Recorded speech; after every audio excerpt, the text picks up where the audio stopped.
Testing, testing, testing, 1, 2, testing, testing, testing, 1, 2. Ladies and gentlemen, welcome back to Tap In with Tristan. I'm real excited about this gentleman right here, man. I know he has a very intriguing story, man. So make sure y'all grab y'all popcorn, because y'all gonna have to set up shop for the next hour and a half, man. This is gonna be tremendous. I don't want to give too much of it away, but I'm really excited. Before we get into any of this, make sure y'all go and hit that subscription. Make sure y'all share this with everybody, because it's beautiful content. I think this is powerful content that we're putting out. Powerful stories from a lot of different walks of life. Make sure y'all click that bell, so that way when new content comes out, then you're going to be alerted for it. Back to what we really here for, right? This right here is my guy. You know what I mean? We actually grew up together, you know, so a lot of these stories are gonna cross into my story. So I'm fascinated, because there's some things I do know and some things I don't know. So without me talking too much any longer, we got Eugene Nottingham. Ladies and gentlemen, talk to him. Talk to him. What's going on, people? What's going on? What's going on? I am honored to be on this talk show with my brother, Tristan Smith. Phenomenal dude. Very fantastic brother. Good brother, man. That's all I can say, man. Everyone knows how wonderful that this man is, you know. He's got a heart of gold, man. Heart of gold, man. I appreciate that. Happy New Year to you and the family, man. Much love. We fall apart, so we're gonna use this platform, man, to build. Likewise. So listen, we could start at so many different points, man. But I think it's really cool just to start with childhood. If y'all hear me refer to him as Antoine in the neighborhood, that's what we call him. If you hear me say Twan or Antoine, that's Eugene Nottingham, for those who didn't grow up with us. So forgive me if I actually, you know, get comfortable and call him Twan or Antoine. It's to Eugene Nottingham. So Twan, let's talk a little bit about childhood, man. What's that look like for you? Childhood was, like pretty much like any other, black neighborhood, pretty rough, you know what I'm saying? Definitely rough for where I grew up at. I grew up like right in a circle of everything. But yeah, childhood was rough, man. It was rough.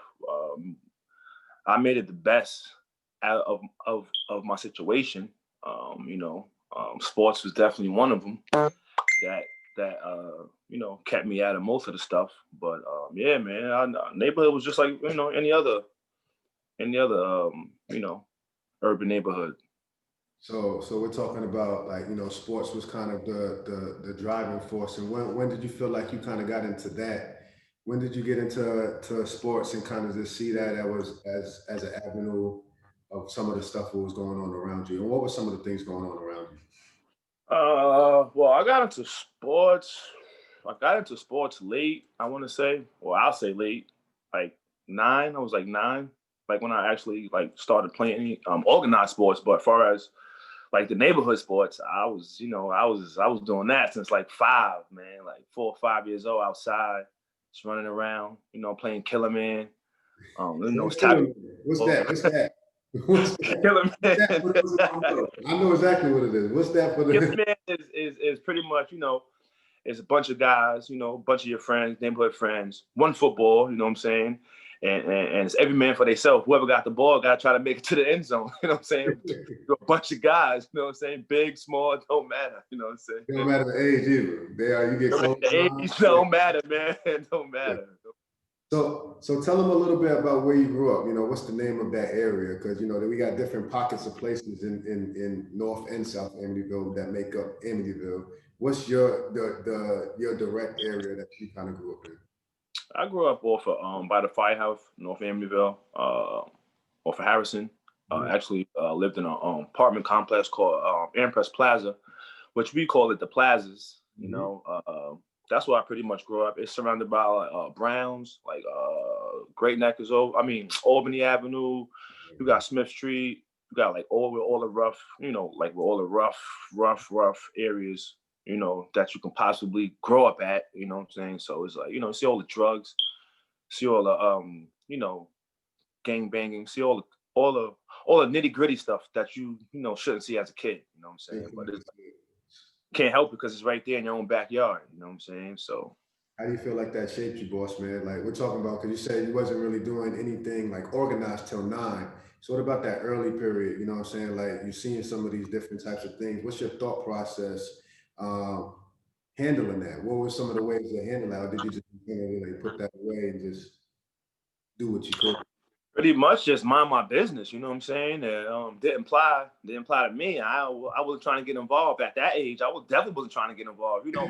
Some kids was trying to get involved, be nosy, tap into the situation. But brother like me, I definitely wasn't trying to tap into nothing like that. So that's why I brought up the Killing Man. Like we just played like sports like that, like uh, like regular neighborhood sports, like Killer Man, manhunt, kickball, you know what I'm saying? Like dodgeball. We freaking used to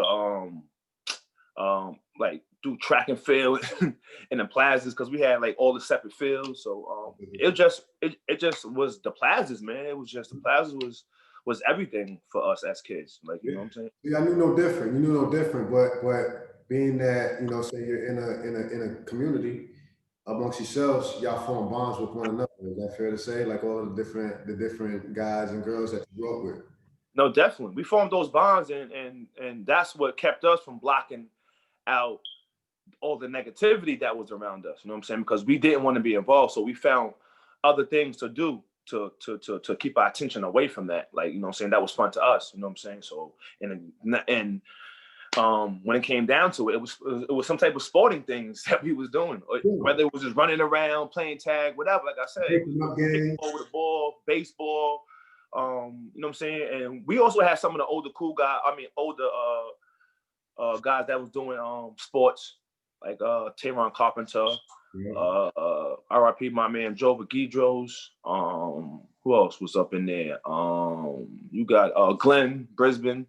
You got a lot of older cats that was playing sports too. So we used to look up to those guys, you know what I'm saying? Because they used to come home with their equipment, their little sinklets and everything. So we used to be amped to see that stuff as little kids. Couldn't wait. And because we was in the same district as them, so we couldn't wait till we get, you know what I'm saying? It's like junior high and stuff like that, so we could start playing. Like you know what I'm saying? On a uniform and everything like that. Now, how many of the guys and even girls that you grew up with continued on the path with the sports or anything like that? Or did you see them kind of veer off into some of the other stuff? A higher percentage or lower percentage of the guys and girls that you grew up with? We're just going to talk about that area for right now, and then we'll move over. I want to say it was like 50-50. It was like 50-50, like, you know what I'm saying? Because like I said, I kind of gravitated late towards like the organized sports. I had like friends like D, RIP Curtis, those guys that was actually playing organized sports. Like, they was playing baseball. I always wanted to play baseball, but funds is messed up. Moms couldn't afford that. Single mom, you know what I'm saying? So yeah, but it was 50-50, man. It was 50-50, man. It was with that. Some dudes took the path to do the negative stuff that was really actually good. You know what I'm saying? I'm not gonna name certain names, but a couple of cats that was super nice. You know what I'm saying? That definitely could have played organized sports, and who knows what the next level that they could have took themselves to. You know what I'm saying? That's a fact. Yeah. So now we're talking about this 9th grade. So let's go almost like that like elementary going into that middle school. What was the first organized and the first sport that you played? Let's talk a little bit about that, and then we'll start moving forward with that. It will be actually football. It will be football. It was football because it was it was football. That year I was 8, and I used to always go down to Tanner Park. I had an older cousin that was actually playing down at Tanner Park football. So he was playing all the sports down there. Lacrosse, he was playing baseball. He's playing all the sports down there. So I used to always be around him a lot, and So one year I was down there playing, and I was racing with one of the kids on the football team. On the team. Yeah, on the team. So one of the coaches saw me. He was like, "Yo, who is this kid?" Like, you know what I'm saying? Yeah, like, who is this guy? Like, so after the practice, my cousin had actually heard the coach say that. He's like, "Yo, that's my little cousin." You know what I'm saying? Like, yo, he good.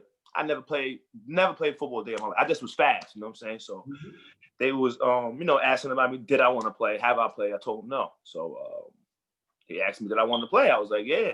He said, all right, cool. Take this, take this application, take it back to your mom, fill it out, and come back. You know what I'm saying? Practice. Cool. Did that. Next thing you know, 2 weeks later, I'm on a football team. What that feel like, boss? What did that feel like?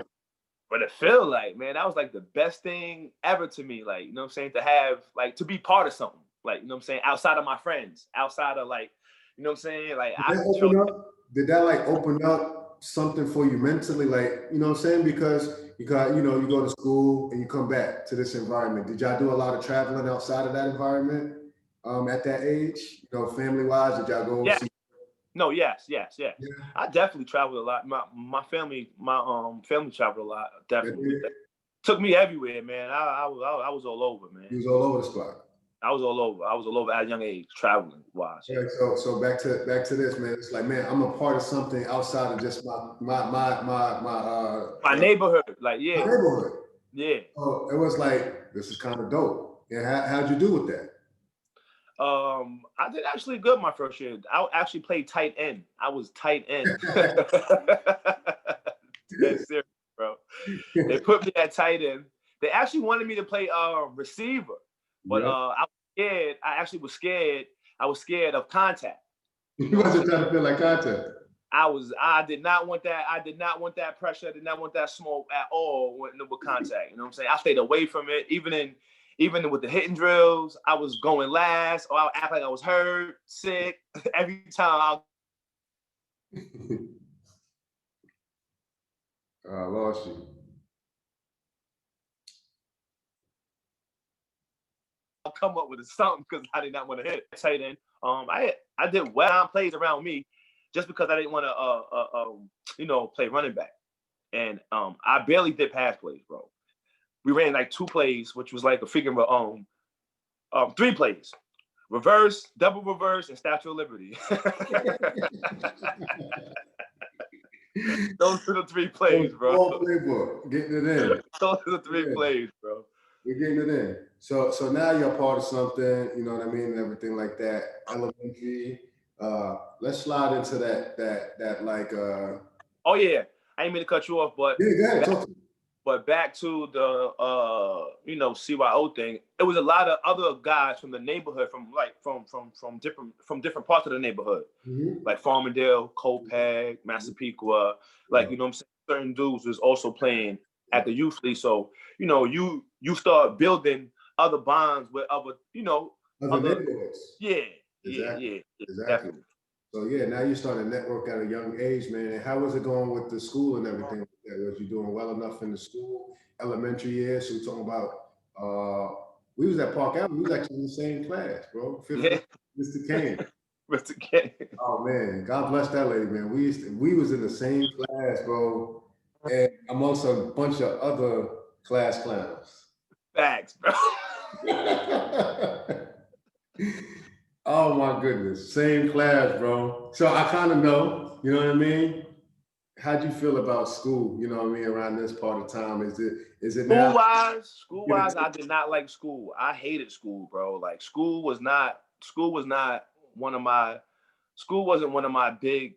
And why was that, boss? Why you feel like you had that approach to it? Because I think everybody has a different thing. It was just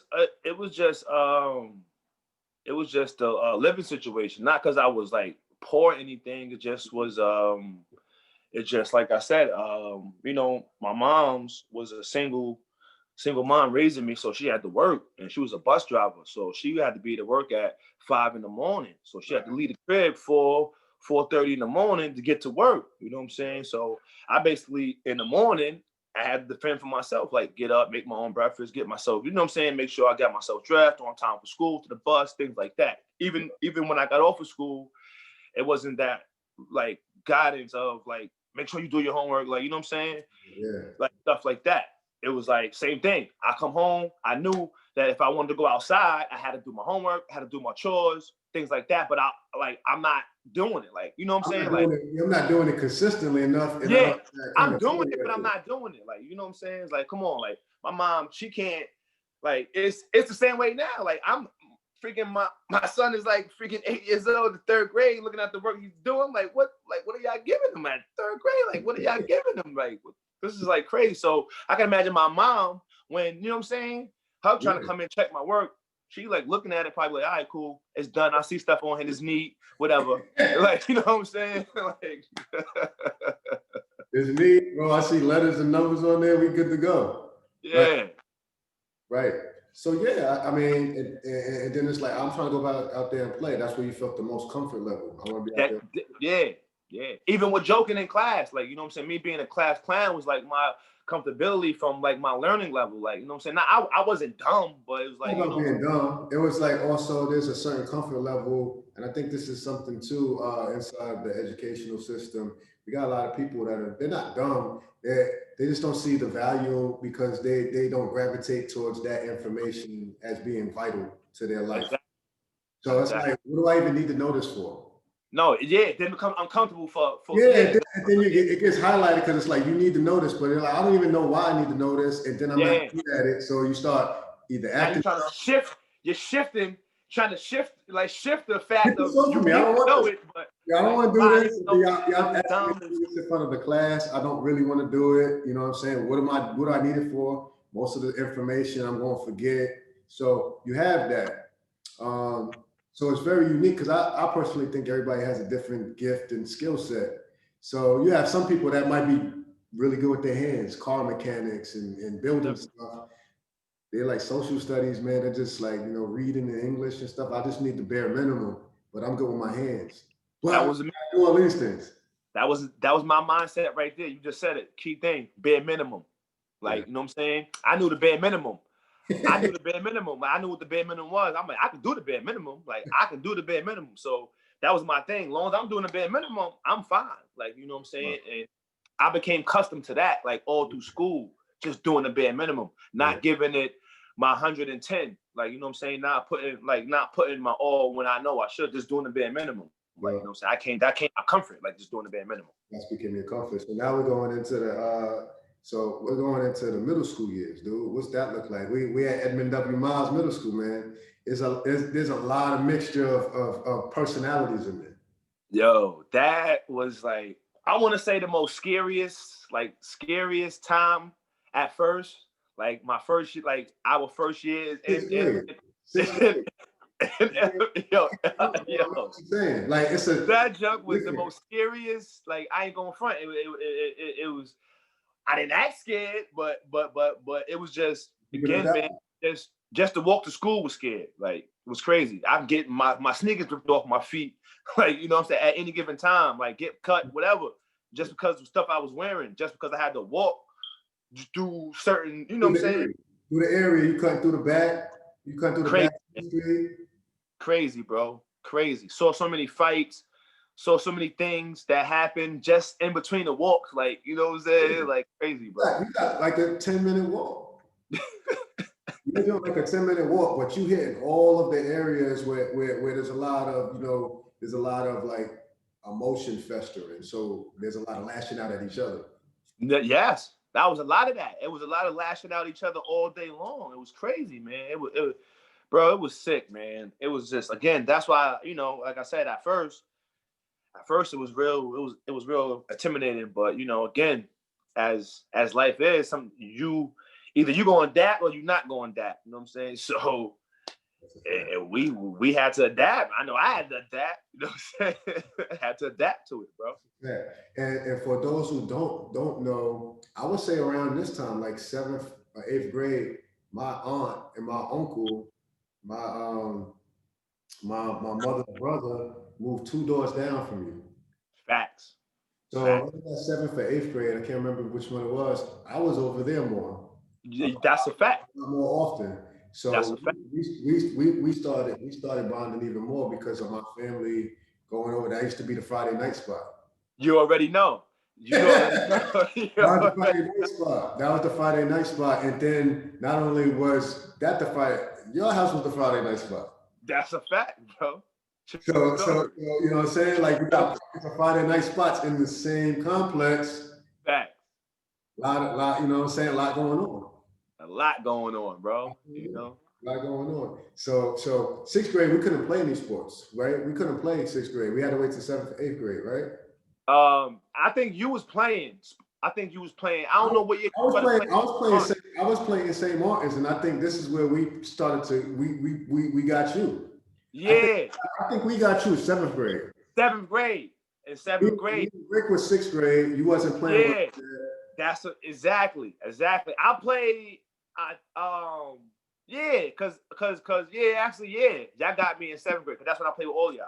That's when it was, seventh grade. That's when we started collaborating on everything. That's a fact.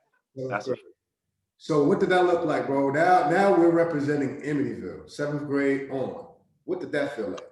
Because you talked about it earlier, got Tayron Carpenter, was a big time athlete, went to play football for us.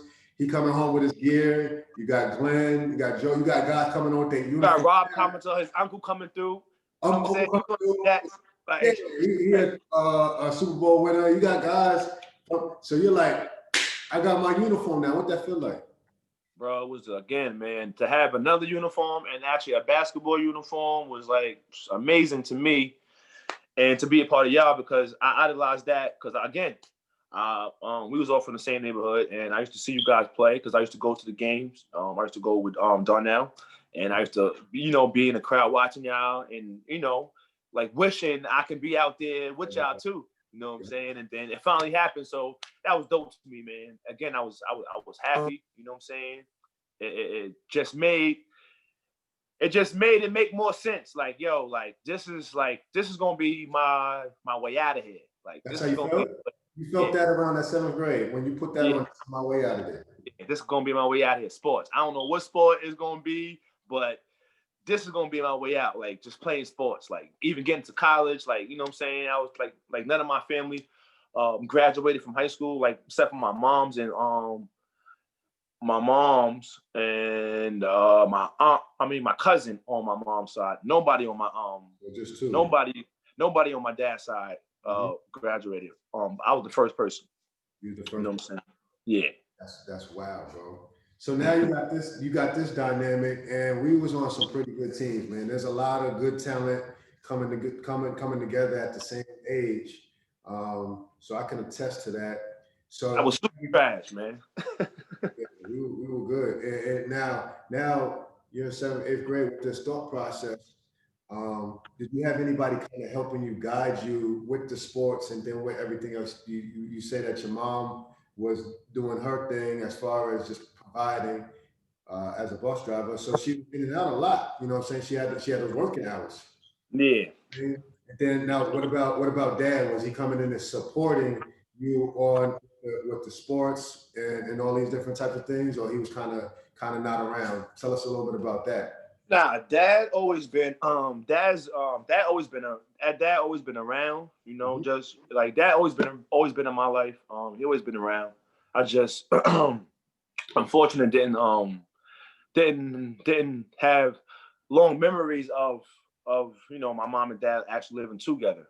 Like, just short memories of that. But my dad was my number one fan, man. My dad was my number one fan when it came to sports. Like, that. You could attest to that for a fact. Like, he my number one fan, man. Like, you know what I'm saying?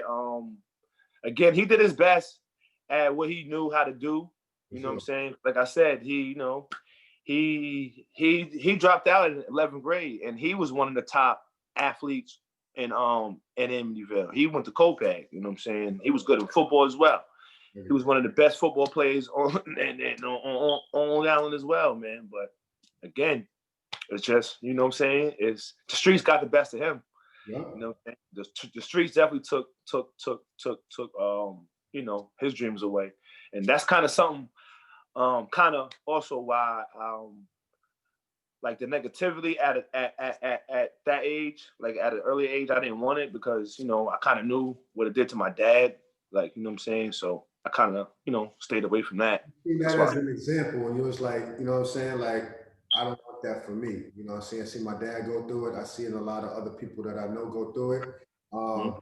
I'm gonna go this way, and I'm going to use this sports as my avenue. So Mhm. now that's beautiful, boss man. Thank you for sharing that. So we're in middle school, bro. We're doing our thing. Football, football, right? We put the football uniform on. Now, what position are you playing right now? Because there is a historic run with you with football and basketball. So now we put the football uniform on. What position are you playing? What's your thought process there? Well, the first, you know, we transitioned into from my telling you me playing tight end. Then I eventually moved on to running back and see why. Oh, you know, I stopped being afraid, moved into running back. Now we moved, like you said, fast forward into middle school. Um, I tried for running back. You know, you know, seventh grade, tried for running back. Nervous as hell. Guys, you know, I'm skinny. You know, not big, skinny. You know, skinny and tall, lanky. You know, but got hard at this time. And, Hard is and let me mind you, super strong. Don't let it fool you. Mad strong. Continue. Continue. Appreciate that, bro. Appreciate that. But you know, just had, you know, a lot of heart, bro. And once we had to try out and try for positioning and things like that, and then once my name got called out for to be a starter with freaking eighth graders, and I'm like, huh? Like what? Like, you know, super amped, super happy.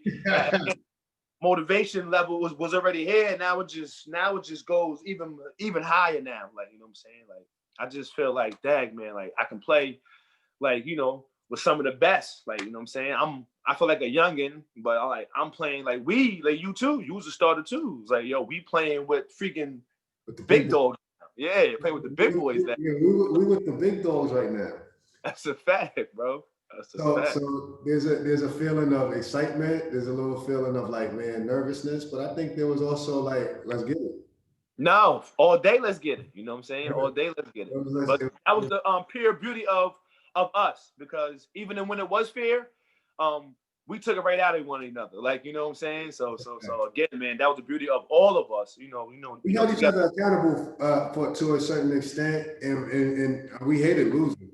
No We fact. viewed it differently. You know, some people slamming their helmets, some people bought, but as a whole, our group, we hated to lose. We hated to lose, bro. Hated to We lose. hated to lose. That's a number one fact. That's so true, man. That's Tell so people. true. This even in practice, bro. It was like the loser got to run. It's like, bro, I'm not running. Fact. You know something, bro. I'm Like, not you know. running. I'm not running, bro. Like I'm not running. And if somebody causes that game, bro, you on them. On them. You Don't got matter who it is. Don't matter who it is. neck, bro. Why you false start? Like now we got to run because you know what I'm saying. We lost now. They got the extra point, bro. Like it didn't matter. It's crazy you said that, because now, you know, I don't want to take your shine away for saying this, but you it was a big game that we had versus Southampton. That was versus Southampton, and we could have won that game, man. Couple of little calls at the end, and I take full responsibility, bro, for getting attacked. It was like, I think like 15 seconds. I don't know. It was like no seconds left, basically, bro. We was up to, I think, by like one something to whatever. I freaking spiked the ball, bro. Spiked the ball, bro, so hard. The ball flew to the ceiling, bro. Like, you know what I'm saying? Got teed up, bro. Like, bro, it was like that game went to overtime, and then and we end up losing, bro. And they end up winning the state title. That was 4 years. So, but it's a learning lesson, bro. But that was also the raw emotion that was a part of it. Like it meant a lot to us. You know what I'm saying? Like it meant a lot to us because I think it tied into to an avenue for us to get out. No, definitely. We all from different pockets of the community, you know what I'm saying? So everybody had a little bit of different story, but all together, it's like this is a way for us to get into something better overall. That's how I felt, and I think that's how you felt too. No, definitely, man. Definitely. So eighth grade is when we really started kicking the door in, man. Bro, didn't you break your leg? I fractured my goddamn knee. I fractured it. I had a micro fracture in my knee. What year was that? That was 8th grade, bro. The beginning of the basketball season, bro. Yeah, you was out. I was playing soccer in gym. Going hard. Hard, bro. Like I was freaking Olympian. Like, you know what I'm saying? I thought I was scholarship in class, yo, because I remember you had the straight leg jump strapped on. And we were jumping bro. Fractured my knee, bro. I was sick, bro. Sick. So sick, bro. I was sick. Didn't get a chance to play with you that year because you know, you stayed for like a couple games and then I think you went up to me and Rick went up to JV. Yeah, you and Rick went up to JV. Mm-hmm. You and Rick went up to JV, bro. And yeah, but kind of actually that kind of I was tight. Yeah, tell me about that. I was actually tight about that, but you know, after I found out why I didn't go up, because I had a great opportunity to go with you guys, but it was all back to what did I say earlier? Just doing average work. So, bare minimum. The bare minimum. Bare minimum. I was a minimum guy. So that bare minimum, that's when it caught up to me. Yeah. Like minimum caught up to me then. Because I think I had like a 70 average. You needed a 75 or better. You know what I'm saying? Yeah. So I was tight. Like, what? If I'd have known that, I'd have went hard. Like, you know what I'm saying? Like, I was tight. And actually, I don't know if you remember then that's when you told me. He was like, nah, not for nothing, bro. He was like, this one, you know, things start to count. Like, we about to go, you know, to the high school next year. And, you know, for your scholarship and things like that, it's going to play a part. So start taking it, you know, more serious and things like that.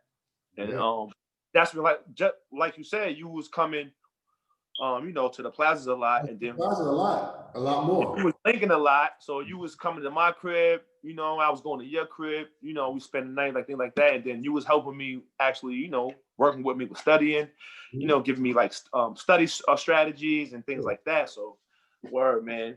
So I thought I would actually take school a little bit more serious. Right. Actually after that, because again, I was tight that I ain't go there. I had an opportunity to go, didn't even know. But also that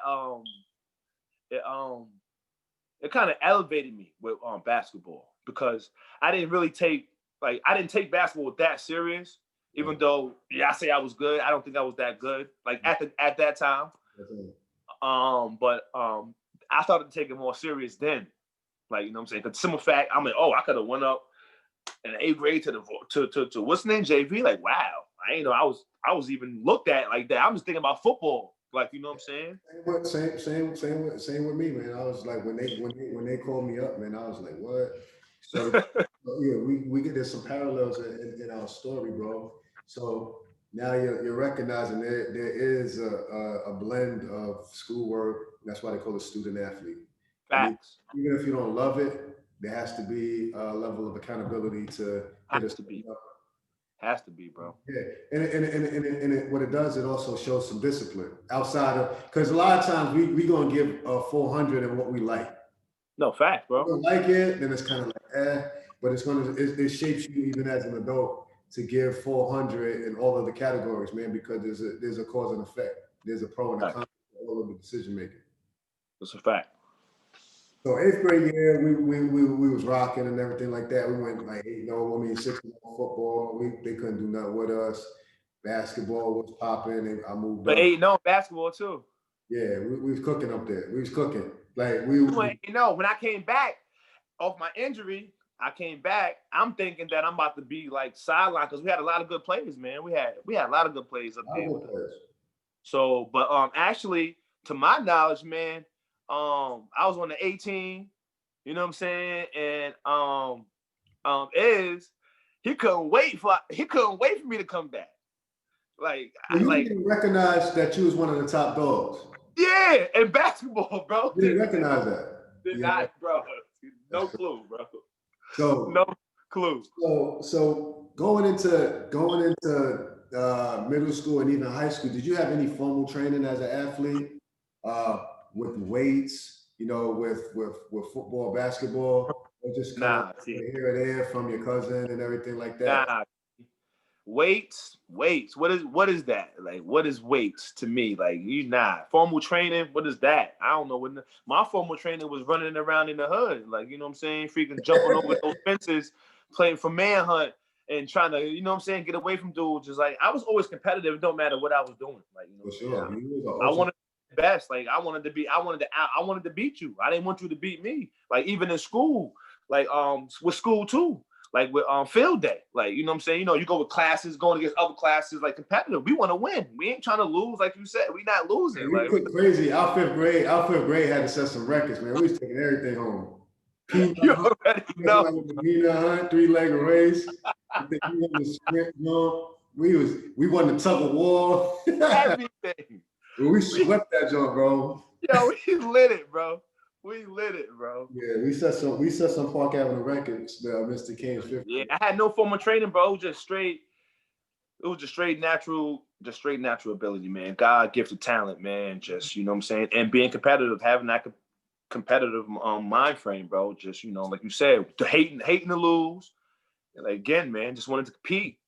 That was so much. It was just so fun. It was just like, again, man, when I'm into any type of sport, no matter what it was, bro, everything was blocked out. Like, that was it. Hard to deal with, bro, because I'm just saying you had like romance strength early, and then you add the competitive nature on top of it. It made it even stronger. So I can attest to that. So let's talk about crossing over into this high school. So we went from elementary to middle school. That was crazy because you also have a lot more of the guys and girls that were fighting a whole lot. Nah, By crazy.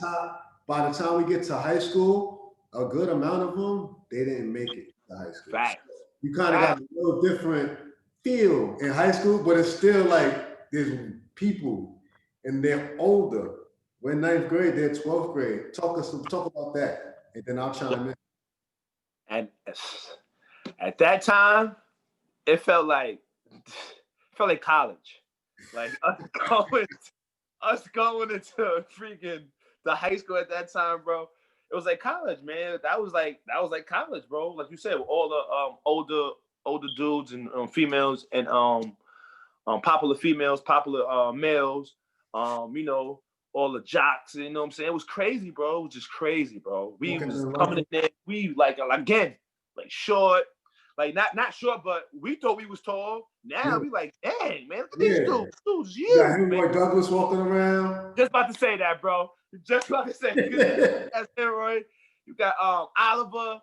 You got all these dudes. You got Jesse O'Neal. These big dudes, bro. Like, yo, look at these dudes, bro. Like, yo, he's on a varsity football. Like, nah, bro. Like, nah, bro. Like, yo, we gotta play against these dudes team. Like, yo, we gotta get in the weight room. Then that's when the weight room was coming to play to us. I'm like, thinking a little bit differently, man. I'm like, maybe we have to do something.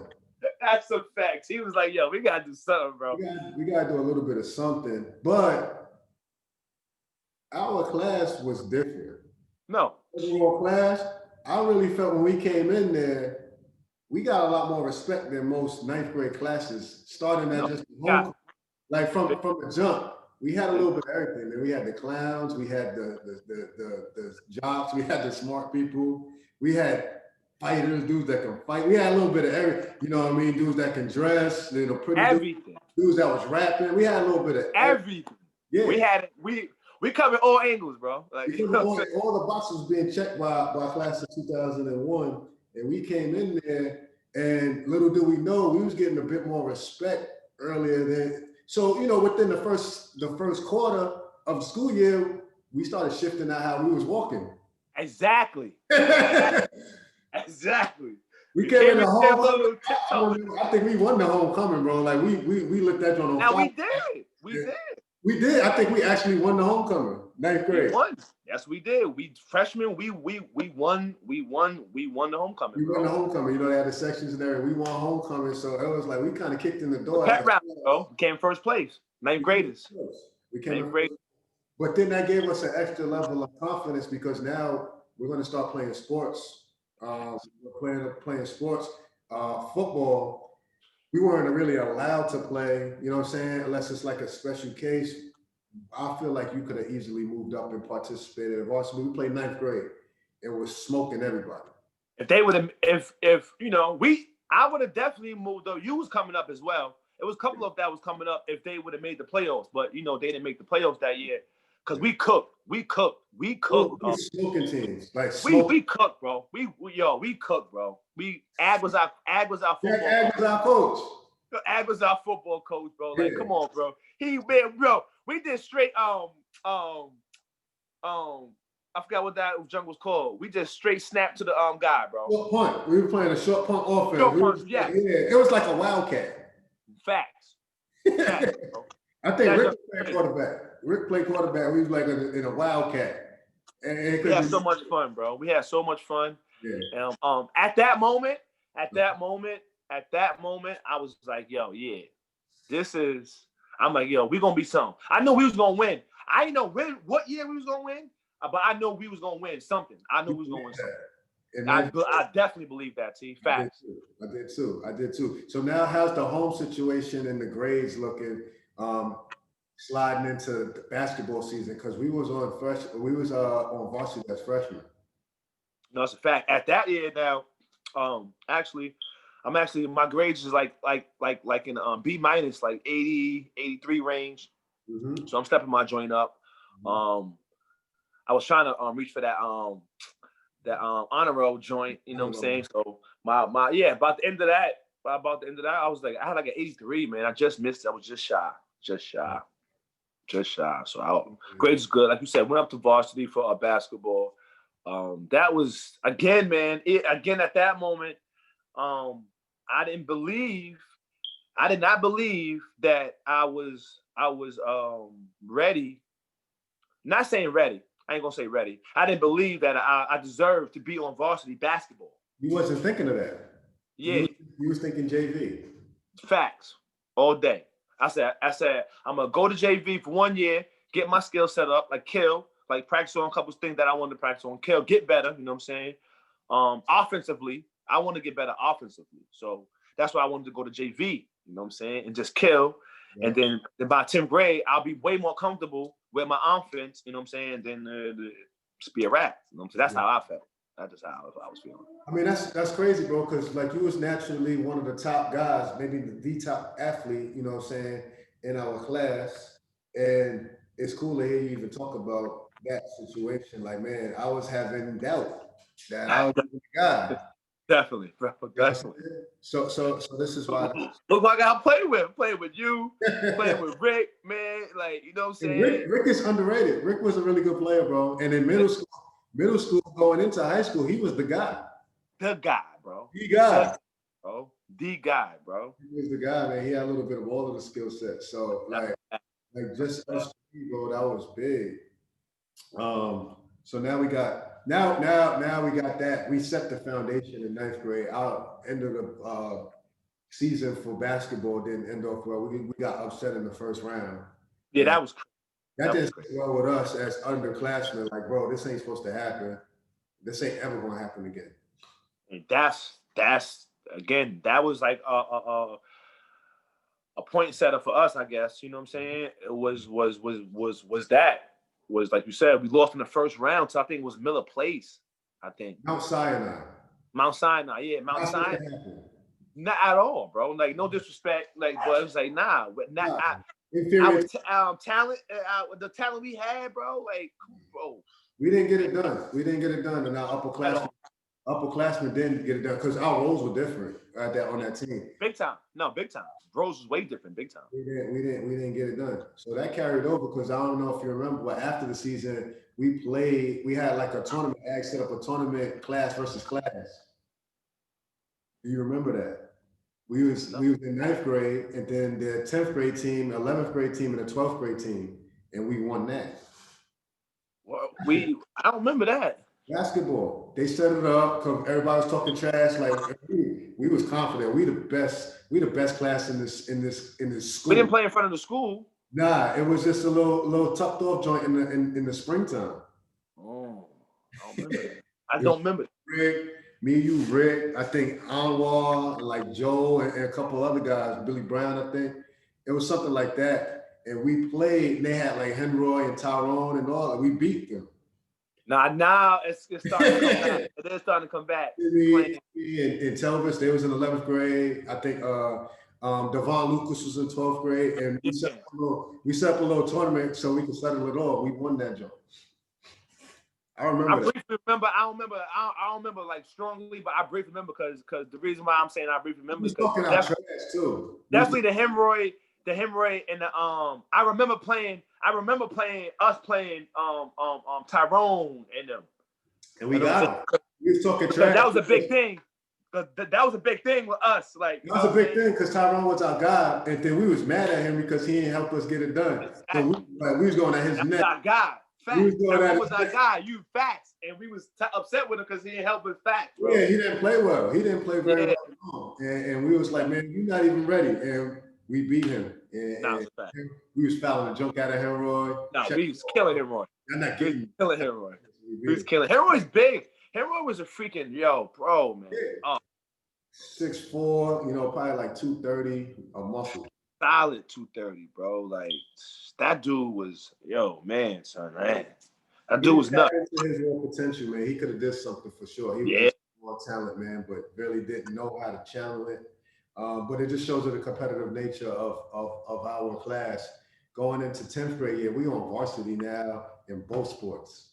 What was your thought process then? Like you got some success, you got some experience. What's your thought process now? Because now you're on varsity. Varsity running back, boss. Felt like the man, felt good, man. It felt good. Again, man, once again, to just, as always, I'm always say this, to be part of something. Like, you know what I'm saying? Like that always meant something to me. Like to be part of a family, like a group of people that we chasing the same thing. We enjoy the same thing. You know what I'm saying? That's always meant a lot to me. So to be a part of that and to be among some of the top athletes again, and to, competing with some of the, juniors and seniors for spots, and to actually, come on top. We, again, man, we freaking getting started spots. You know what I'm saying? At 10th grade. At 10th grade on varsity football amongst some freaking animals, man. And that just was a good experience. Playing against Vic, playing with Jesse, man, Jose, Jamal and them. Bro, it was just, that was dope to me to play with them because I always wanted to do it. Like we used to stay after school to watch those dudes play. You know what I'm saying? And back in junior high, 6th grade. I wouldn't mind playing with those guys. So yeah, it was a lot of emotions that go into it. Now at this time, man, how was it back at the Plaza crossing over into high school? Because you got some guys and girls that continue. With some of them you start to see falling off at this time period. Did you feel a shift in your relationships with some of them back home? I never was a shift. Never was a shift with the people that didn't, dropped out of school. It never was a shift, man. That's one thing about me. I never looked at no one any different. You know what I'm saying? Like, you know what I'm saying? I never looked at anyone else. Just because you was doing that, I ain't look at you sideways. Still was my sister or my brother. You know what I'm saying? I would try to encourage you not to do it or, try to, whatever, but I never looked at anyone different. That's dope. You know what I'm saying? I felt like I had to throw that in because people change, sometimes better, sometimes worse. If you're getting elevated, sometimes ego comes involved. So I think the people need to know that. So that's dope. 10th grade, we kind of, my opinion, this is my opinion. As a teammate, I don't think they utilize you or even me enough inside of the offense. And 10th grade definitely didn't, bro. It's always an upperclassman type of a thing, and we had some really good upperclassmen. But I think once they started to utilize us a bit more, then we started seeing a shift in the offense. But it was a little bit too late. No, you again, bro. You 100% right with that, bro. But again, that's that Amityville tradition. You know what I'm saying? It's like old school. So we was the better athletes, but you know, guys were seniors. There's a pecking order. Yeah, guys were seniors, you know, and again, man, you know, it was just it was the coaching style too. So coaching style, yeah. So we get it. But 10th grade year, basketball wise, what was your thought process going into the basketball, and how was you doing off the court as well? What did that basketball was? You got a little bit. I was excited. I was excited to come into basketball. My 10th grade year kind of had a little, you know, ups and downs. My freshman year with basketball, because I you know was on varsity, didn't want to be on varsity, because so I kind of felt like I was like forced to be up there. And you rather be there, so I'd rather be down there. So I was fighting with that. So I kind of was being ignorant in a sense, like doing clown stuff, you know, being a little distraction on varsity, you know, just doing stuff, like, you know what I'm saying, like doing knucklehead stuff, you know what I'm saying. And I was trying to purposely get thrown off the team. Purposely, I was trying to. I didn't know that. I'm fast, bro. That's wild, because you felt more comfortable and you felt like I can play more minutes and work on my skill set and then come back. Yeah. And then honestly, I didn't even think that I was gonna in 9th grade, I'm like, you know, it's over. Like, I ain't playing basketball. F this. I'm done. I'm about to just focus on football. I'm about to just actually I was gonna wrestle, but it was too late. Yeah, wow. It was too late. I was gonna wrestle because that was gonna make me stronger for football, but it was too late. You know what I'm saying? They was like, nah, man. Plus, they was like, you a basketball guy. They kind of told me I was a basketball guy. Push you out the door. Yeah, push me out the door. You a basketball guy. Get out of here. Yeah, go play basketball. Really, bro? So this was 9th grade. You actually considered dropping basketball for wrestling? Yeah, I actually did. I quit. I don't know if you remember me quitting. I don't.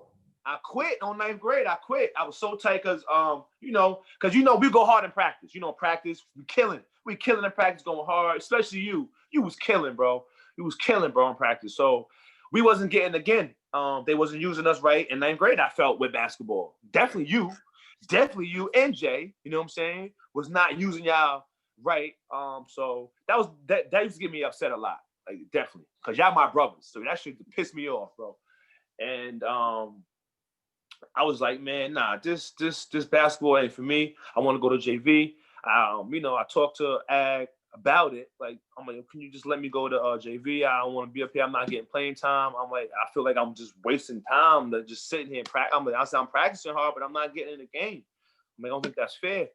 He's like, nah, next year you're gonna get home a lot more playing time, not even start. But I wasn't hearing that. You know what I'm saying? I wanted to play. Yeah, bro. Yeah, I want to play now. Like, you got me up here, so let me play. Like, you know what I'm saying? So kind of that was like so I kind of lost confidence in basketball. Like, I don't need to be here. You're not playing me. Like, nah, F this. I don't. So I asked him to bring me down. He did. He refused to bring me down to JV. So I told myself, it was one game, I only remember, I freaking actually walked off the court. I was like, if he don't put me in the game by the 3rd quarter, I'm like, I'm going to get dressed. I'm going in the stands. Wow. And that's what happened. He didn't put me in. So I'm like, I don't know who I told somebody. They was like, nah, you bugging, bro. Don't do it. Like, don't do it, bro. Don't do it, bro. I was like, nah, I don't care. I don't care about basketball. I'm like, I'm done. This is my man teeing them. I don't want to be a distraction, like, to the team, because I'm upset. I'm like, nah, I'm just going to quit. So I freaking walked out and got dressed and went in the stands, man. I freaking embarrassed myself. You know what I'm saying? Terrible, bro. Terrible. I actually stayed. I stayed at the game, was in the freaking stands. So after the game, he called me in the office and he just told me how disappointed he was and hurt and how hurt he was. And at that moment, that's when I realized, like, dang, like, this guy really wanted me on the team, and he cared for me. Like, he cared for me. I'm thinking, like, you know what I'm saying? Like, nah, like, you just a piece of the puzzle, like you just leftover type dude. Yeah, like, you know what I'm saying? Like, when you're a dope athlete in another sport, and then I just felt like he just wanted me. You just want the athleticism, and then you. Yeah. See, like, I'm using you as a basketball player. Yes. Did not see that, bro. As a basketball player either. Did not see that, bro. Did not see that at first. So once he brought me in the office and talked to me, that's when I realized, like, damn, this guy actually I need to take a look I need to look differently at this. So yeah, so I apologize to him like right away, bro. You know me, I'm sincere. So I just apologized right away. Told him like I was a jerk, and I'm tripping.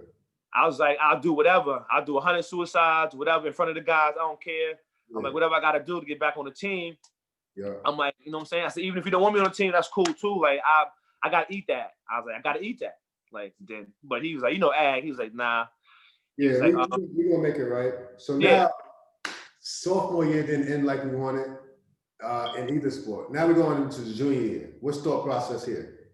What's the thought process here? Football, basketball. Football now, you are the guy. Slide over just a little bit. You see that number 31? That number 31 in Amityville is legendary. That number is given to the top running back in the school that year. 2 years in a row, junior and senior year. So this is the meat and the potatoes of your story. This is where the Long Island legend is really formed. This is your team now for the most part, bro, because we were in a wing team. Running backs are getting the ball, you know what I'm saying, high percentage of the time. What's the thought process going into it? Then we'll kind of speed this along. Well, that coming into 11th grade year, again, I didn't you know, we get a little training book, you know, in the beginning of the summer. Didn't follow it. You know what I'm saying? Did not follow it that year. But I played a lot of basketball that summer. I played a lot of basketball that summer. You know what I'm saying? And I also had the mind frame of coming in that I'm the top back. You're the top back. I'm the top back. Like, so I'm like, dang. And I felt like I had some big shoes to fill because Vic just left. He was a good player.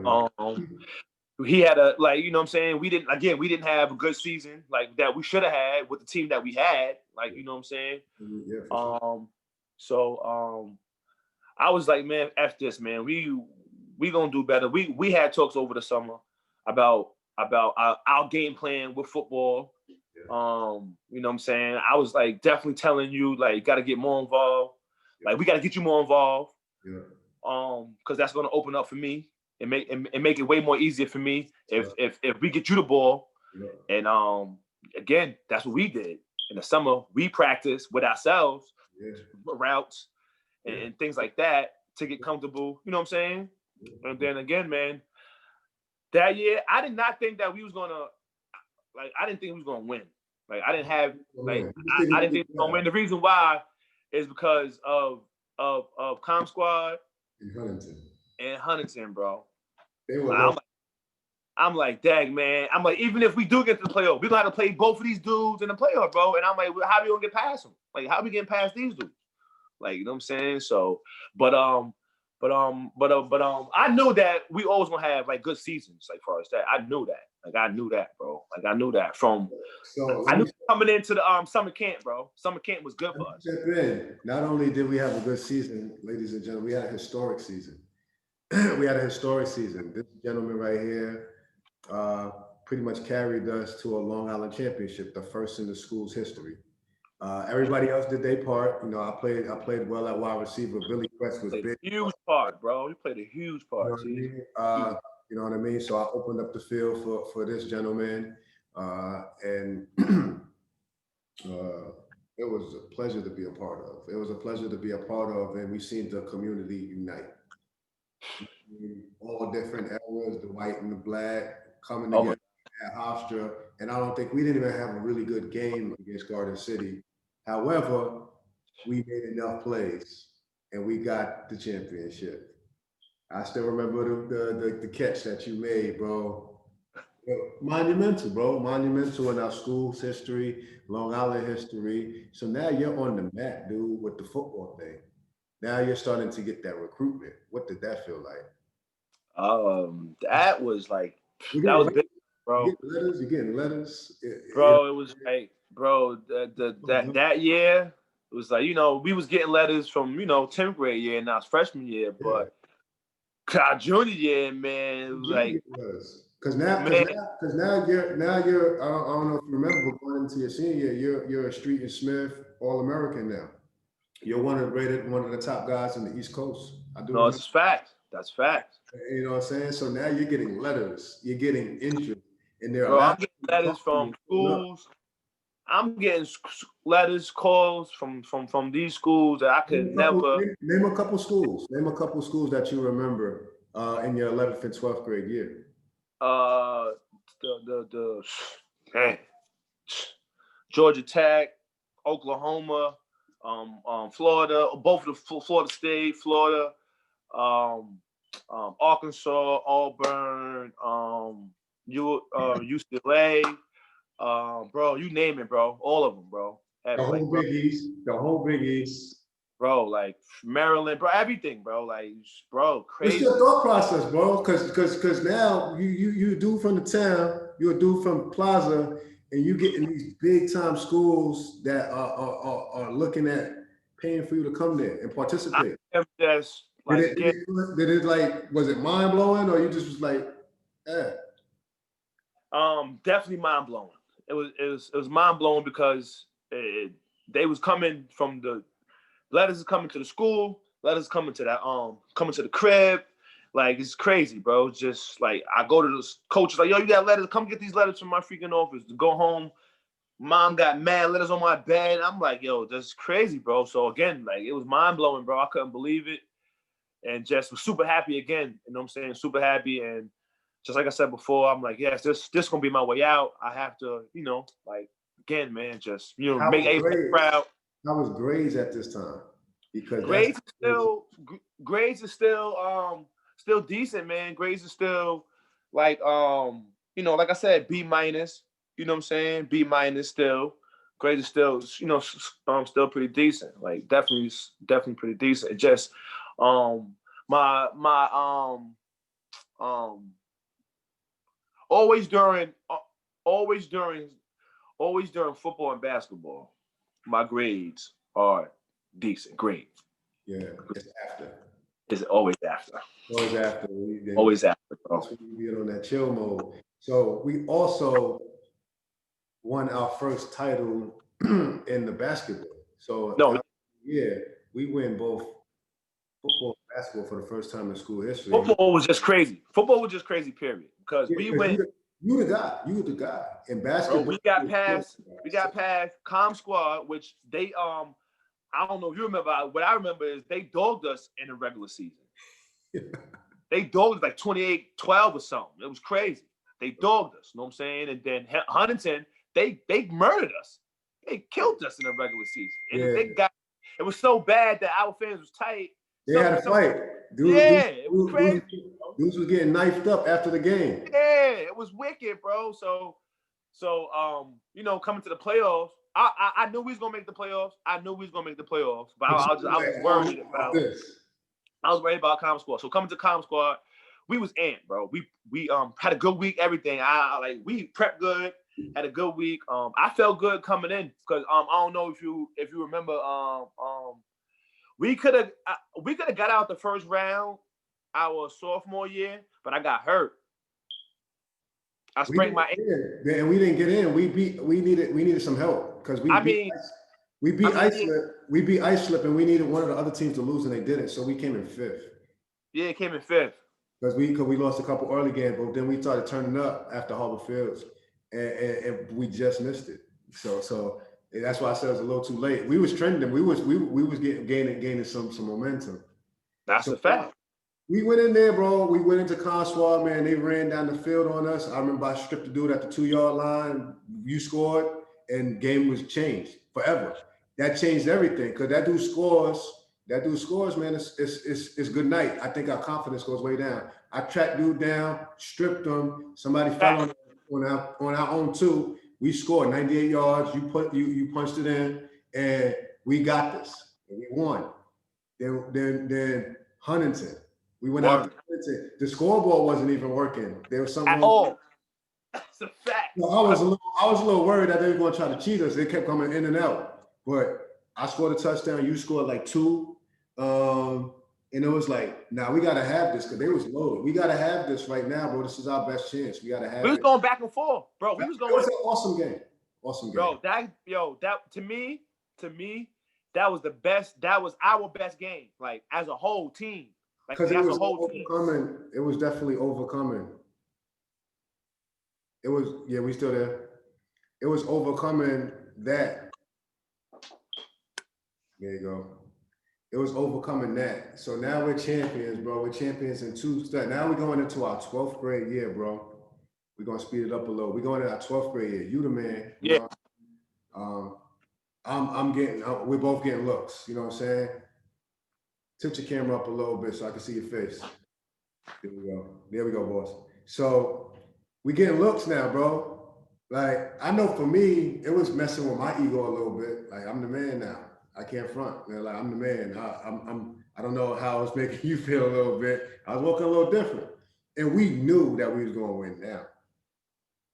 Because we were smoking teams now. No, cooking them, bro. Cooking them.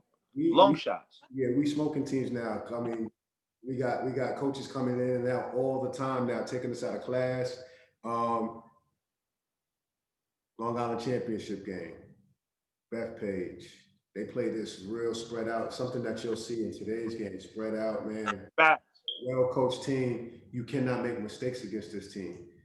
Man, for man, we were better, but they had a big offensive line, big guys going to college, you know what I'm saying? So we had to be detail-oriented. Came down to those things. 2-point conversion. Do you remember what we ran? We ran freaking sweeps and dives. 47 sweep. That was the jump. The whole stadium knew we was running that. Yeah, because we did that freaking the whole half of the year. You know. In my real heart, bro, I should have faked it to you, bro. I told you that. We discussed that. We discussed mad things in the huddle, bro. But it's all good. Yeah, I wish you would have faked it. I wish you would have faked that joint to me, bro. Because, bro, I'm talking about the whole stadium went left, bro. If I'd have faked it, I was going to tell Heffron to do a little fade in the back. So, to me or him, he's one guy. You had no shot. I got chills right now. Because that's the worst loss in football for me, bro. Because I think about that. Because they moved me to quarterback. So I'm second weekend. Bro, I had 0 catches. They moved me. Second weekend, bro. Second weekend. Quarterback. We got to do it. So I'm like, I need to change this without telling anybody, just Twan, so he don't try to snatch the ball from me. So just go ahead and carry that fake out and let me go ahead. I'm getting in, bro. And I didn't do it. I stuck to the script. And, bro, they had you had faith in me, bro. You had, come on, bro. Like I get it. Like, you know what I'm saying?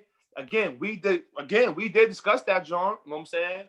And now you got to run 15 yards to get 2. Yeah. You running wide just to turn up. Well, we need to see some point, and that stuck with me. We ended up losing, you know what I'm saying? They ended up running the clock out. We had an opportunity and fell short. And to me, it was like, again, like that, the simple fact that we went for 2 the whole entire season. If we had Billy or anybody close to Billy that can kick that ball, bro, we would have won that game. Yeah, that's a fact. And even with that being said, like, we could have still, and that's the fine line of even with the other mistakes, we would have won that game. You know what I'm saying?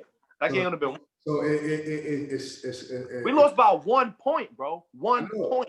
And that's our only loss, bro. Not a touchdown, field goal, a point. In football, that's like, it was a historic team. We were historic, and we lost by 1, so it dropped us down because we didn't win. Undefeated. We went undefeated. Yeah, so we went 11. Regular season undefeated, like you said, blowing teams, bro, out the park. But they studied us. They studied us, like, again, bro. It wasn't hard. It wasn't hard to figure us out. You know what I'm saying? And so now we got basketball. We had like 2 days to go and play, and now we go play with Bishop Malloy, who's a powerhouse in the city in Manhattan. Very little practice. We just out there, like, we would show up to practice outfit in our practice uniform, just so we can make sure we was clocking in practice. But, bro, we coming straight from the football field to going playing against a powerhouse, and That's a fact. We did well, and I got knocked out and changed everything, and they end up winning by like 6 points. Then we ran the table, 27-1. Off to the races after that. So my guy right here is the player of the year football, all Long Island basketball. Everybody knows you. Everybody in Long Island knows who you are. Eugene Nottingham, you're a dual sport megastar. The next big thing, for sure, NFL caliber player. For sure. Everybody thinks that in our town and every other town. That guy is going. Talk to us about, saying how this thing ended into the college situation, and then we'll tie it up with what happened all the way. Well, after we, did all that, again, like I mentioned from the beginning, with me, school was not, school wasn't me. So, but when it came down to, doing sports, I love sports, and I knew that I had to get it done to play sports. And both of our coaches, they challenged us, not only challenged us, they pushed us when it came to school. So, during football and basketball season, my grades was good. You know what I'm saying? They was good. It just was after that, they kind of, I'll go back to my bare minimum. You know what I'm saying? I'll go back to my bare minimum. And that kind of offset my, my grade again. Because now, at this time, you need like an 820 SAT to get into a D1. You know what I'm saying? And with a GPA of 75. Yeah, you need that balance. 75, that balance. You get what I'm saying? So I'm not even wasn't even thinking to keep track of that to see where I'm at, so I don't know how hard to push myself. I'm just, assuming that I'm good. That I'm good. That like I'm 75. I'm like, yeah, I'm doing that. Like, I mean, I'll be doing that half, you know what I'm saying, through the year. I average 83, then I go down to like a 70 something, like a 71, 70. I mean, I'm good. It's gonna average out to be 75. You get what I'm saying? But actually my senior year, man, was like I had it rough my senior year. Talk to us a little bit about it, man. Give us a quick little backstory. It was a little rough. Like, it wasn't rough, but like just like you said, had that chip on my shoulder. Coming in from winning that LI championship from football and basketball from our junior year coming to our senior year. Got that chip on your shoulder. You walk a little different. Everybody looking at you a little different. Like you said, everyone thinks you're going here, going there. Teachers is treating you a little different, letting you slide a little here, a little there when they wouldn't before. You know what I'm saying? So again, man, when it came time to go off to a school, kind of like we said before, I had all these schools. Now my joints are slimming down for real because most of the schools realizing like this guy probably not gonna get that score. Not qualifying. Yeah, he ain't gonna qualify, so we gonna pass. You know what I'm saying? And keep an eye on him, but we gonna pass. You know what I'm saying? Move on to the next thing. So I had like a little bit of. I still had some good schools, man. Yeah, for sure. Like Rhode Island, Hofstra. Yeah. What was another one? And Syracuse too. Yeah. So they're going like we still rocking with you. Syracuse still rocking with me. And then but I'm kind of disappointed because those are not the schools I wanted to go to. My top school was Georgia Tech. Then it was Penn State. You know what I'm saying? Then it was made up. Yeah. Made up. So anything under that. Actually, no. Ohio State was my number one school. Ohio State. Then it was Georgia Tech. Then it was Penn. Those are my three schools. Like after that, if I can't get into one of those schools, I'm like, man, forget y'all. Y'all not big time enough for me. Yeah, you know what I'm saying? Because what we coming off of. So, and me seeing previous cats like Barry Baker, he had a similar situation to mine, where that he was pre-qualified. Yeah. And schools took him, but under certain conditions, whatever. But so I'm thinking that like one of my top three schools, that's gonna be me. I'm gonna be able to get this kind of opportunity as well. You know what I'm saying? But I did, but it just wasn't the schools that I wanted. I wanted to. So there Like I was said, Rhode Island, and Syracuse gave me that opportunity too, but I ain't want to take that because they wanted me to play defense. What did you take? What option did we go with? I went with Nassau, JUCO. You went JUCO route. Yeah, I could have even went to Texas Tech, but I turned that down. So you had some options. We go to JUCO route. Went to JUCO. That's that right there. That's the rough route. What happened at JUCO? JUCO, again, I decided to go to JUCO because the freaking coach actually came, Coach Ensemble, great guy. One second. During the recruitment process, who was helping you? No one. You're taking all this process and all this really by yourself, and then just myself, bro. And I had Matera, you know what I'm saying, trying to do his best. That's it. And I feel like he was like, man, this is a bit overwhelming. Like you probably was the most decorated and highly recruited guy he's had. So he was like, I don't really know what to do. Like here's some of the schools that I like, but it's really ultimately. But he's the only guy that I had, and that's how that Texas Tech deal fell on the table, was because of him broken down. How was Dad involved with it? I know he was hype. Nah, Dad was Dad was hype, bro. Like you said, Dad was hype. This is new to him. He don't know what. So he don't know what's going on. Like he knows what's going on, but he like, man, son, like this is all in my head. Like honestly, he was pushing me. I ain't gonna hold you, man. Yeah, he was pushing me to get like some extra tutoring for the SAT and stuff. He was like, "Yo, son, you got to do this, man." Yeah, he was pushing me, man. But I'm like, Dad, what you know? Like, you didn't graduate, Dad, so you can't even really tell me. So you was kind of how you trying to tell me like Dad would do at this point? I got this, Dad. Like that's important to know. That's important to know because what I'm saying, that dynamic, that household. How was Mom? I know she was just hype, and she's still doing her thing. But the family was hype, but they was really Mom was super hype, but again, Mom don't know what's going. Like she a mom. She what's going on. She graduated from high school. She don't know nothing about college life. She don't know what's going on. She don't know nothing about none of that stuff. So she just excited that I'm her son is about to go to college. Yeah, I got my guy on the t-shirt. I'm cool. Like yeah, you know what I'm saying? She don't care what school I go to. She's like, I'm happy. A lot of guidance. She's happy that I'm even thinking about going to college. She's just super happy that I'm thinking about going to college, bro. Wasn't a whole lot of guidance in this. So now you pick Nassau. So you picked Nassau. Let's tell us about what happened at Nassau. Okay, that's what I picked Nassau because Coach Anselmo came into the school. It was like the end of the school year. It was like in June. I was actually it was a Friday he came in. This was the last chance for me to get my score. You know what I'm saying? I was getting, I got like a 780, bro. You was there with me one time. Got a 780, bro, but whatever. Short change. And it was last time for me to get it. Last time for me to take the test. This Friday, and someone came up there. He was acting like he was the. I just came back off of a college visit with Texas Tech. It was great.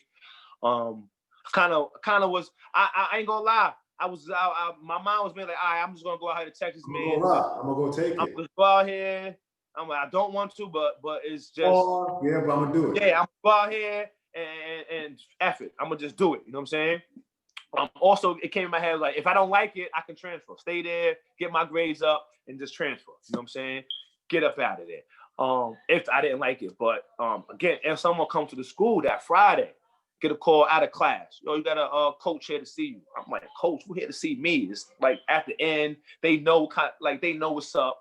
He's like, oh, it's the Texas. It's the Texas Tech coach. Cause I'm asking like, who coach? Like, what coach? Like, some coach from Texas Tech. So I'm like, what? This dude flew all the way back up here to come see me. So I'm like, now I'm like, oh shoot, like yeah, I just think about going. I'm like, yeah, I'm going there. Get to the office. It's Coach Ensemble from Nassau. He like, I don't mean to disappoint you. I'm definitely not the coach from Texas Tech. He's like, I had to get you in the office. Yeah. He's out of coach of Nassau. He said, I'm quite sure if I would have said that, you wouldn't probably came to talk to me. He said, but you know, he talked to me. I heard you ain't making your grades, this, that, and the third. He was like, you really like Texas Tech? I was like, not really. He's like, I know you didn't. He's like, man, I'll get you into a better school, this, that, and third. So he pretty much sold me the ticket to come. You pick Nassau. What happens? You there? You're Nassau now. I'm there. I felt felt like Amityville. Get there. Nassau's a big time JUCO. They send guys out. Facts, bro. Send guys out. Big time JUCO. Coming in, not nervous at all. I felt like I should be better. You know what I'm saying? So I came in with confidence is high coming in. You know what I'm saying? Confidence is high coming in. I'm killing. You know what I'm saying? It's just like I said. Just remember me, just like from high school, bro. Just came off the we lost, so that's ready to go. That's in my mind. You know, I got a little grudge about that, so I want to kill. I'm coming in killing, bro. Had a great season, bro. Had a great. I was having a great season. I had like I was averaging about like buck 20 game. That's strong. Off of like same amount of carries in high school, like 12, 15 carries, bro. So I was killing, still doing what I do, killing. Actually, took the starting job from a senior that was a senior. Took his spot. You know what I'm saying? And I was rocking, man. I was rocking, having a good time. But at the same time, my comfortability was Amityville was home. So I'll always be in the hood. Like, you know what I'm saying? After school, I'll be in the town, be in the hood, chilling. You know what I'm saying? Like, you know, just chilling with the old, you know, chilling with the fellas. You know what I'm saying? And towards the end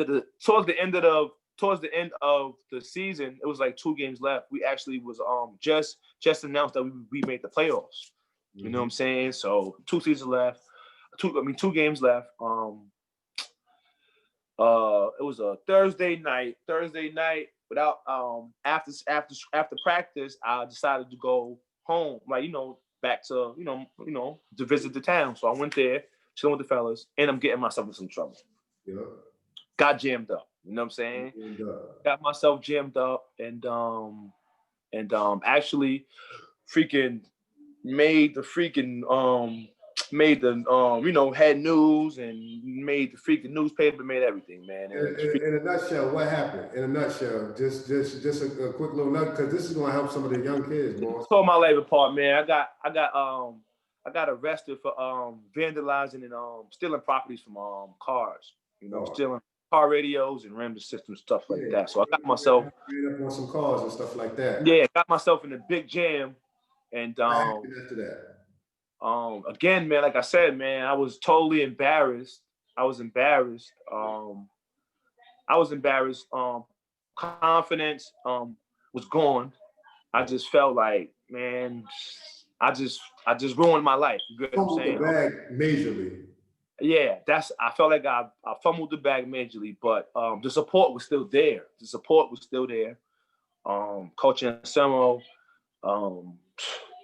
that guy's amazing, man. He's a good dude, man. He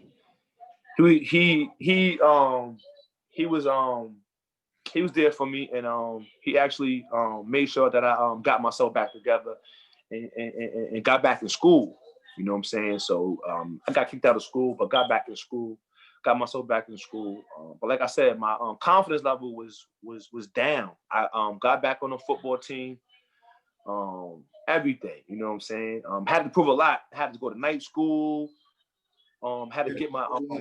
So did it end well, or you know what I'm saying? Did you end up going to another school, or was that it?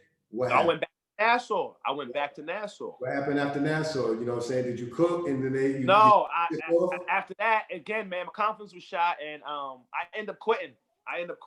Like I ended up just quitting, man. I said, I'm like, yo, man, I said, man, I'm not giving them my all. I'm not giving them my all, and I said, I'm gonna just step back from the game. Like, you know what I'm saying? I'm gonna finish out the semester, and I said, man, thank you for everything that you did, man. I said, I'm said, I'm gonna just get a job and just school's not me. I said, it's not me. So how did that make you feel, boss? Because you and I both know that you NFL caliber guy, you had you had most of the schools across. I was depressed, bro. I was depressed, man. You was depressed. I was depressed, bro. I was depressed, bro. Yeah. I was depressed. How'd you cope with that? What was embarrassed and I was impressed, man. I coped with it by just surrounding myself around my family, like my dad, my grandma, like my loved ones, man. I just surrounded myself around those people that still had faith in me. Like, you know what I'm saying? Matera. Yeah. I actually went to go live with him for a short period of time. Wow. After that. Yeah. Okay. Went to go stay with Matera. Get my mind right, you know what I'm saying? Get my confidence, get everything back, man. Because again, like I said, I was depressed, bro. I just thought it was over, bro. You know, you go from a big time athlete, big time dude to I just, you know what I'm saying? It wasn't as bad as I thought it was.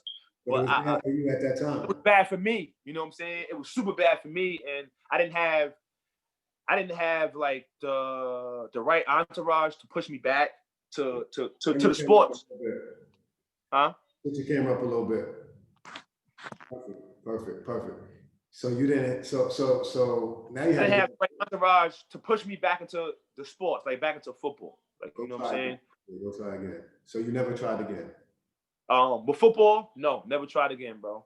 Never tried again. Actually, no, I didn't. I did try again. I tried again and not with college though, semi-pro. So semi-pro type stuff. I played semi-pro for Long Island Tribe for 2 years. I think it was, man, I want to say like 2009. So let me ask you, Antoine, do you feel like you had the ability and should have been in the NFL? Most definitely, bro. Like most definitely, man. Like even after that situation again, man, like I was saying, bro, I should have once I decided like not to do the school thing no more, I should have went and tried out. I should have went and tried out for the Jets or the Giants, the local team, man. And because we got plenty of guys that walked on and made it. You try to get on a practice squad or something like that. Anything, bro. You kind of broken and hollow. And I could have made it, bro. And then again, I had a few attempts to come back, bro. A few attempts. Joe Willis, because just like you, Joe Willis turned into a trainer. You know what I'm saying? This guy. Yeah. So he tried to tap back into that brain of mine to get me going. He trained me for about a couple months, but he saw it too. He was like, "Yo, bro, man, like, what's up? He said, you don't got that kill no more." Yeah, I was like, the switch. I was like, bro, because honestly, I was like, bro, it's over. It's like, it's over. So now it's over. And he was telling me no. And he was telling me no, it's not. You know what I'm saying? To adulthood right now, man. What you got going on, man? I actually went to Brickleffe. I actually went to Farmingdale. I actually went to Farmingdale. Mm-hmm. I went to Farmingdale College. Because Devon,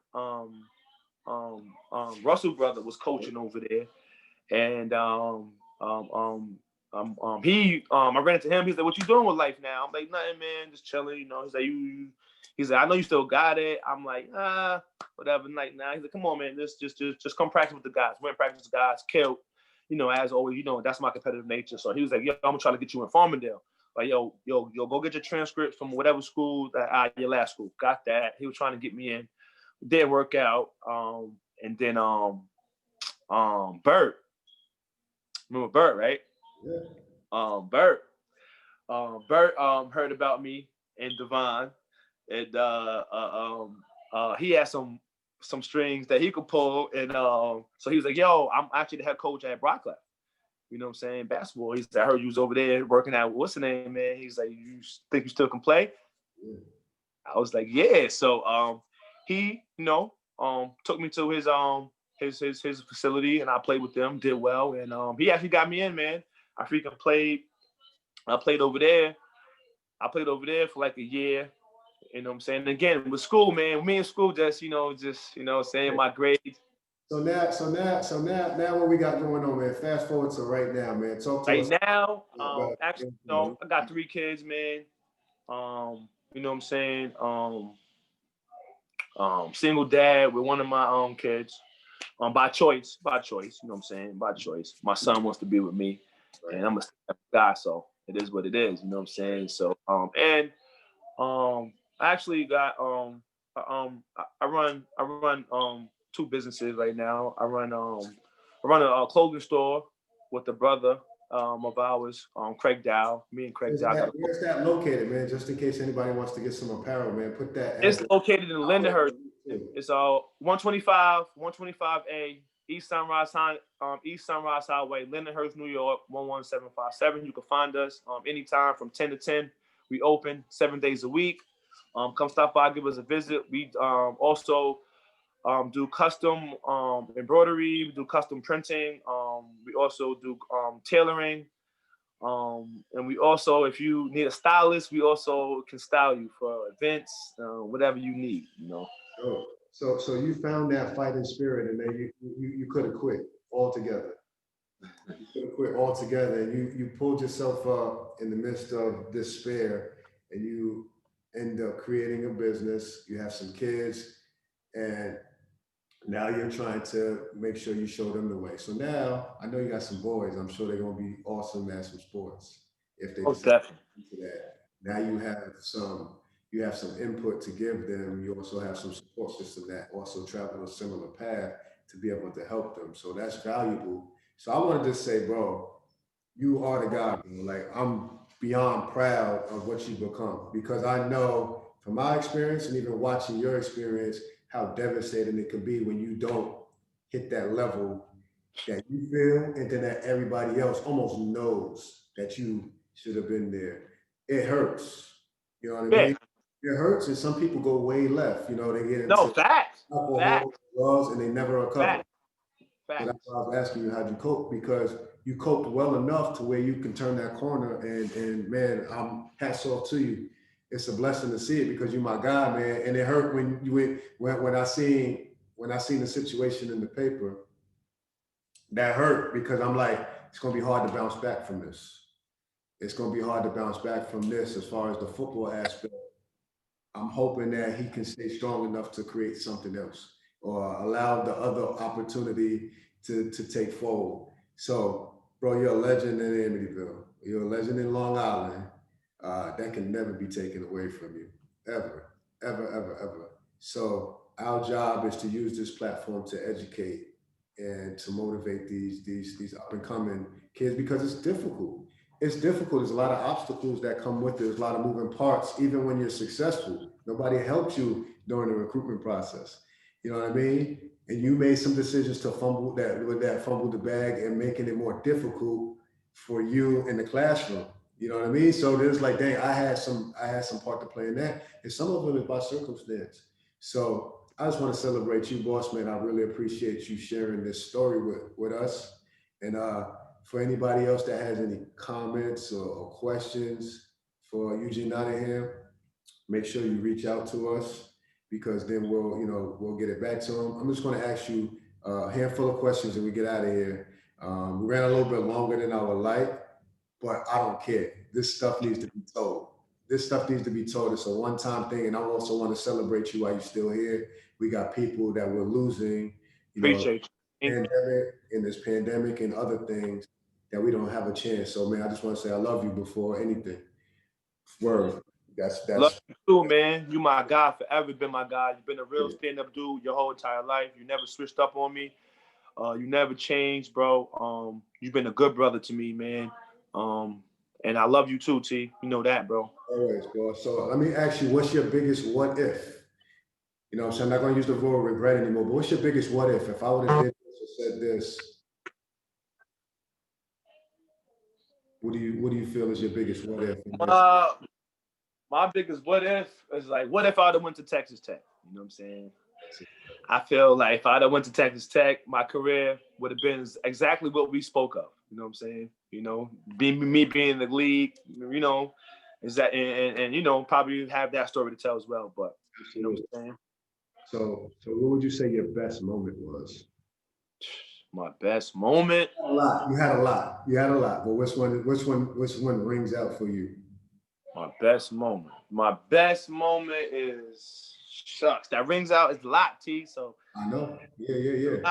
it's a lot of them, man. I can honestly say the best moment was us actually taking it all, man, with basketball, man. Our senior year, that run that we had, you know, doing the state and confederation, man. Like that was, to me, it was it, man. That was it. We ended our career without winning our last game. Not a lot of people. Yeah. If we could put it into a nutshell, who is Eugene Nottingham? Eugene is, you know, unique,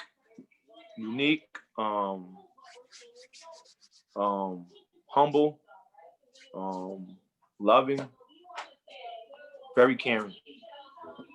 Yeah, I agree. Words of advice to any up and coming people, man. Talk to them. Yeah, man. My words of advice to anyone, just believe in yourself, at anything that you're doing. Also trust your process. Some of us get to greater places, higher places quicker than others. And if you're one of those people that don't reach there quick as you think you should, or as another individual, again, just still trust your process, because you will get there. You will get there, and you will be great. And for the kids, you know, with school, man, just always, no matter if you're playing sports or not, school is number one thing. Take that real serious, man. That's one thing that I installed into my kids. Now I'm very hard on my kids with school, just for the simple fact of me. I did the bare minimum, and I don't want my kids to do the bare minimum. I don't want my kids to ever have to feel not apart because of, you know what I'm saying, because of their skill set when it comes to school. So, you know what I'm saying? Stay in school. Lock in. So again, ladies and gentlemen, I really appreciate your time on this one, man. We had to kind of slow cook this one. It was a lot. We grew up together, so there's a lot of history in there. So yeah, make sure that y'all block out a little bit of time to watch this, man, because this is awesome content. Thank you for tuning in to Tap In with Tristan. Make sure y'all subscribe. Also, make sure y'all click the notification bell, share this content, and comment and like on it, man. And we look forward to building with you guys and sharing this platform. Twan, once again, man, we want to celebrate your life, man. Really proud of you and what you've become, and all of the things that you've done, man, can't ever be taken away, man. So let's continue to pay it forward, man. Love you, boss. I love you too, man. Bless your life, T. Keep doing what you're doing, brother. We love you, man. I'm proud of you. Yes, sir, man. We'll connect offline. All right, bro. All right, talk to you soon. All right, later.